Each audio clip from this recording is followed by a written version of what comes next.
তিনি বর্ণনা করেন রাসূল সাল্লাল্লাহু আলাইহি ওয়াসাল্লাম ফজরের সালাতের পরে সালাম ফিরিয়ে তিনি পড়তেন আল্লাহুম্মা ইন্নী আসআলুকা ইলমান নাফিআ ওয়া রিজকান তাইয়্যিবা ওয়া আমালান মুতাকাব্বালা। আই রিপিট, আল্লাহুম্মা ইন্নী আসআলুকা ইলমান নাফিআ ওয়া রিজকান তাইয়্যিবা ওয়া আমালান মুতাকাব্বালা। প্রত্যেকদিন ফজরের সালাতের পরেই বিষ্ণু ইসলাম এই দোয়াটা পড়তেন। আল্লাহ, তোমার কাছে আমি উপকারী জ্ঞান চাই। আল্লাহ, তোমার কাছে আমি পবিত্র রিজিক চাই। আল্লাহ, তোমার কাছে আমি কবুলযোগ্য আমল চাই, আমার আমলগুলো যেন কবুল হয়। এই দোয়াটা করতেন।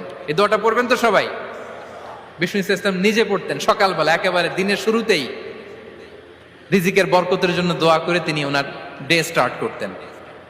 কোরআনে অনেক আয়াতে রিজিকের জন্য দোয়ার ব্যাপারে পাওয়া যায়, আমরা সেদিকে যাব না। সাইয়েদনা ঈসা আলাইহিস সালাম তিনি বলেছেন আল্লাহ আকাশ থেকে মায়েদা পাঠান। ওই আয়াতের শেষে বলেছেন ওয়ারযুকনা ওয়া আনতা খায়রুর রাযিকিন। আল্লাহ, আপনি আমাদেরকে রিজিক দিয়ে ধন্য করুন, আপনিই তো রিজিক দাতা।